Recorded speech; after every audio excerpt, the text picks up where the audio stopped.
Quand on est thérapeute, le traumatisme complexe est un vrai défi. On se sent parfois un peu démuni, n'est-ce pas? Eh bien, aujourd'hui, on va plonger dans le modèle du docteur Janina Fischer. C'est une approche qui, franchement, change complètement la donne sur notre regard sur la survie et la guérison.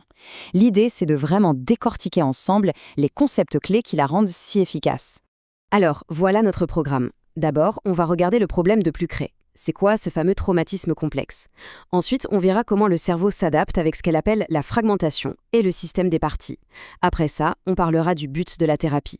Et pour finir, on verra l'approche très concrète du docteur Fischer, le TIST. Ok, première partie donc, le défi du traumatisme complexe. Et la question c'est, pourquoi complexe? Qu'est-ce qui le rend si différent des autres traumatismes? Et pourquoi est-ce que, parfois, avec les outils classiques, eh bien ça coince? On va voir ça. Alors cette citation de Janina Fischer, elle est vraiment au cœur de tout. Elle nous dit que le traumatisme, ça peut être un événement, bien sûr, mais ça peut aussi être tout un environnement. Et c'est ça le trauma complexe. Le focus n'est plus sur un événement précis, mais sur une exposition répétée, prolongée à la peur. C'est l'atmosphère générale en fait, un environnement où le danger est permanent. On pense tout de suite à la maltraitance infantile, à la violence domestique, la menace est là, tout le temps. Et c'est cette constance qui va littéralement sculpter le cerveau et ses réponses. Et ça amène à une question qui est juste fondamentale pour notre pratique. Dr Fischer la pose très directement. Est-ce que la guérison doit vraiment être aussi douloureuse que le trauma lui-même? C'est une remise en question hyper forte des approches qui demandent de revivre encore et encore les souvenirs au risque de retraumatiser. Elle a cherché autre chose, une voie plus douce, plus sécure. Du coup, la question c'est comment on survit à ça? Comment un cerveau, surtout un cerveau en développement, fait face à un danger permanent? Eh bien, il met en place une stratégie de survie absolument géniale. Et là, on touche au premier grand concept du modèle de Fischer, la dissociation structurelle, ou pour le dire plus simplement comme elle le fait, la fragmentation. Et là, attention, c'est un vrai changement de regard, un changement de paradigme. La fragmentation, ce n'est pas une maladie. Ce n'est pas une pathologie. Ce n'est pas un signe que quelque chose est cassé. Non, c'est une adaptation brillante, une solution de survie. Pour faire face à l'insupportable, le cerveau se divise, il se compartimente. Il met une partie de l'expérience de côté pour que le reste de la personne puisse continuer à fonctionner au quotidien. C'est une stratégie, tout simplement. Ce schéma, il montre bien cette division principale. D'un côté, on a ce que Fischer appelle la partie qui continue la vie normale. C'est notre pilote automatique, si on veut. Souvent liée au cerveau gauche, elle gère le boulot, les courses, les relations, tout ce qui permet de faire comme si. Et de l'autre côté, il y a la partie traumatisée. Elle est complètement ailleurs. Associée au cerveau droit, elle est comme figée dans le passé, elle ne vit que les émotions et les sensations du trauma, et elle est constamment sur le qui-vive à guetter le danger. Bon, on arrive à la troisième partie. Et en réalité, ce n'est pas juste une simple division en deux. C'est beaucoup plus complexe que ça. Cette fragmentation, elle crée tout un système interne, une sorte de casting de personnages à l'intérieur. Il faut vraiment l'imaginer comme une équipe de survie. Chaque membre de l'équipe, chaque partie, a un job bien précis, un rôle qui lui a été assigné pour survivre. Et ce rôle, il est directement tiré de nos instincts les plus archaïques. Et pour comprendre ces rôles, Dr Fischer utilise un modèle super clair et universel, nos réponses de défense animale, celles qu'on partage avec tout le règne animal, le combat, la fuite, etc. Et ça, en tant que thérapeute, c'est une grille de lecture hyper puissante. Ça nous donne des mots, un cadre pour comprendre des comportements qui, sinon, peuvent paraître complètement chaotiques.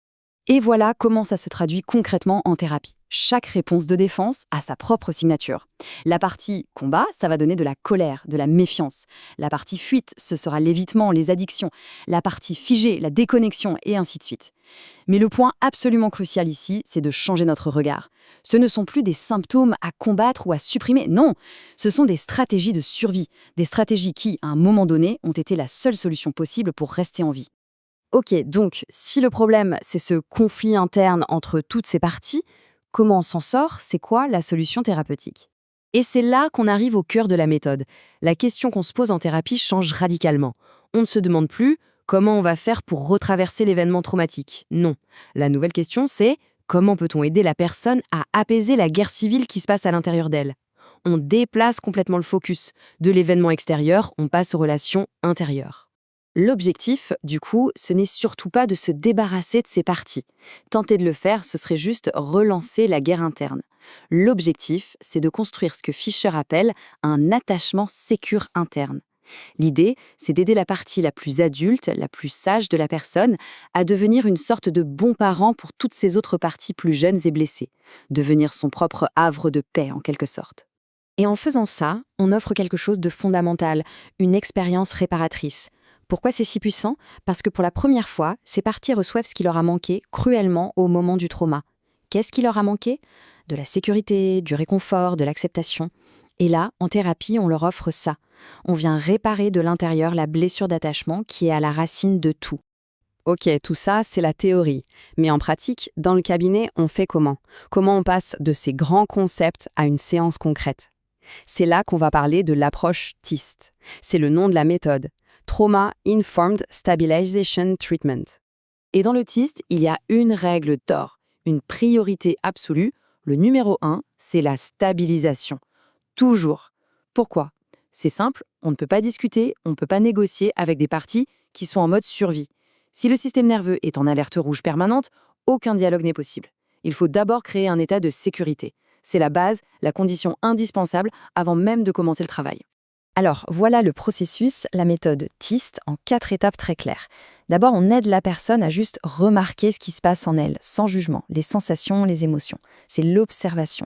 Ensuite, étape 2, on met un nom dessus. On reformule ça comme un message d'une partie. Ce n'est pas « je suis en colère », mais « il y a une partie en colère en moi ». Troisième étape, la curiosité. On invite à se demander, sans jugement, « Tiens, de quoi cette partie a-t-elle si peur? Qu'est-ce qu'elle essaie de faire pour me protéger ?» Et enfin, 4e étape, on construit une relation. On facilite le dialogue interne pour apporter de la compassion à cette partie.